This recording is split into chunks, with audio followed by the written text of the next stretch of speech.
Itago niyo po ako sa pangalang Meli. Isa po akong kasambahay na nagtrabaho sa isang mayamang pamilya noon. Hindi ko na lang po babanggitin ang lugar at yung pangalan ng mga boss ko. Baka kasi may nakakakilala sa kanila dito.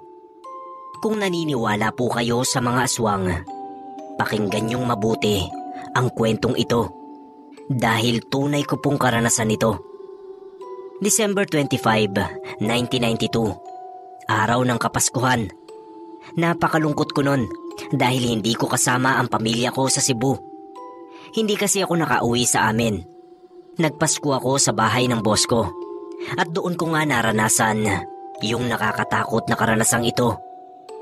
Bandang 2:00 ng madaling araw, hindi pa rin ako makatulog. Kaya naman pinili kong lumabas muna. Tumingala pa ako sa langit nun habang pinagmamasdan yung mga bituin. Hindi ko alam kung bakit bigla na lang akong napabulong sa hangin. Sabi ko, sana may magbigay sa akin ng regalo. Yun bang panghabang buhay? Pagkatapos nun, bigla na lang akong nakarinig ng mga pagaspas ng pakpak. Akala ko nga ay nagmula yon sa malaking ibon. Pero wala naman akong nakita. Papasok na sana ako sa loob ng bahay nun. Kaso bigla na lang may nalaglag mula sa itaas. Hindi ko alam kung saan galing yon.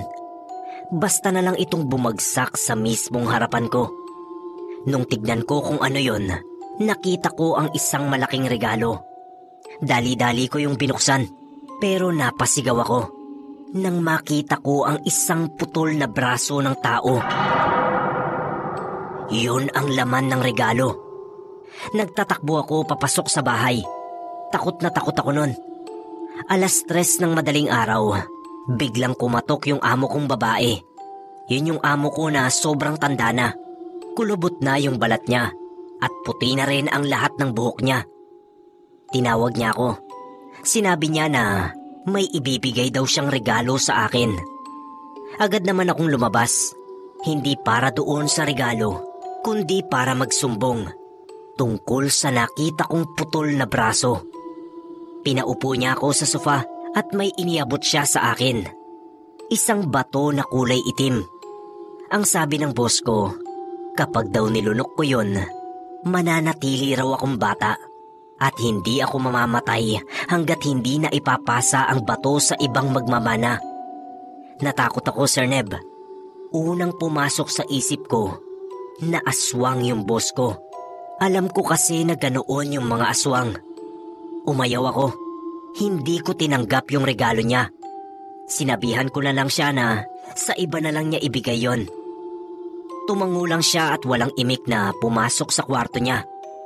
Kinabukasan, nag-iwan na lang ako ng sulat. Sinabi ko na hindi na ako babalik sa bahay na yon dahil uuwi na ako sa probinsya namin. Nangako rin ako na hindi ko ipagsasabi ang tungkol sa regalong binibigay niya sa akin. Hanggang ngayon ay patuloy pa rin gumugulo sa utak ko yon, Sir Neb. Minsan naiisip ko kung buhay pa kaya yung boss ko o baka wala na siya dahil naipasa na niya sa iba yung batong itim na tinuturing niyang regalo.